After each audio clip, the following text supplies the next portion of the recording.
Okay, so when we say New Testament, ano po bang unang sumasagi sa ating isip? Ito ba ay kalipulan lamang ng mga 27 aklat na nakasanayan po natin simula pagkabata na binabasa, naririnig sa mga pulpits, ipinapangaral, especially right now ng mga evangelists, no? Ganun lang po ba? Actually, kung titignan po nating mabuti, susumahin po nating mabuti, ang New Testament ay katuparan ng Old Testament. Dapat alam po natin yan. Alam po natin na iisang person lamang ang tinutukoy sa New Testament. At ito pa ang shocking. Yung tinutukoy sa New Testament, siya rin po yung tinutukoy sa Old Testament. Ganito po yan. Sa Old Testament, tungkol sa kanya rin po ito. Kaya lang, concealed. Concealed, no? Pero dito po sa New Testament, sa kanya rin po ito. Pero this time, siya po ay na-reveal na. He is revealed in the New Testament. Okay. So, to sum it up, ang Bible po ay meron pong 66 books overall. At ito po ay tungkol kay Jesus. Kaya, umpisahan man natin ito sa Genesis, tapusin man natin ito sa Pahayag, sa Revelation, uuwi ito kay Jesus. Walang part ng Bible na hindi si Jesus.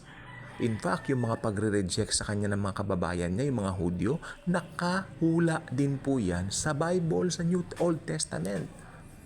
Kaya kung nagbabasa po tayo ng Bible, importante po alam natin yung context, alam natin sino ang sinasabihan, patungkol kanino. Okay? Pero ito ang iprente po natin sa ating mga sarili. When we read the Bible, the Holy Bible, it's all about Jesus. Kaya napakahalaga na ito ay binibigyan natin ng pansin o ng puwang sa bawat araw naman ng ating buhay. No? Humanap ka ng kung kailan ka komportable to read it. Huwag mong babasahin niya na parang nagmamadali ka. Don't do that, please. Bigyan mo naman ang sarili mo ng kaligayahan. Ba't ko sinasabi to? Sapagkat kung magmamadali ka, hindi ka magiging maligaya to read it. Diba? Hindi mo mananamnam, hindi mo makukuha yung mga gusto ni Jesus na ibigay sa'yo. Ganun pa man, maganda rin basahin yan, okay lang din, but mas maganda yung kailan ka ba available, no? Pag natapos mo na ang mga gawain mo sa bahay, gano'n, nakapagtrabaho ka na, do it. Humanap ka ng libreng oras for the Word. Anyway, nasa mga cellphones na po natin yan. Maaaring nasa bus ka, nakapahinga ka, nakaprente ka sa bus. Kunin mo yung apps mo, yung cellphone mo, yung apps mo, magbasa na. Kasi sabi ko, pag nagbabasa tayo, lumiligaya tayo. Kasi salita ng Panginoon yan, ni Jesus, na ito sa ating buhay, ito ang nagbibigay ng lakas sa mga araw-araw na challenges sa buhay na pinagdaraanan po natin. Ito po ang ating gabay, ito po ang ating nag-iisang tagapagturo kung ano yung dapat nating gawin sa buhay natin. Siyempre sa pangunguna ng Holy Spirit. Diba? And since nasa atin naman ang Holy Spirit, tayo mga Kristiyano po, hindi naman naaalis sa atin yan. When you read the Bible, nandun na po yung leading niya. He will lead us.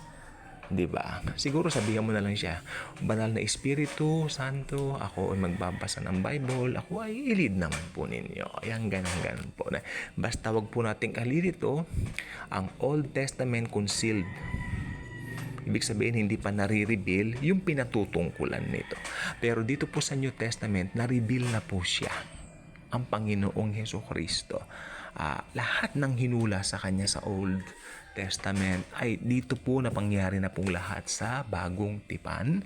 At meron pa pong mga hula na darating sa mga darating na araw. Thank you, and Jesus truly loves us all. Medyo nagmadali ako, may tug na naman. Na. Sige po, thank you po.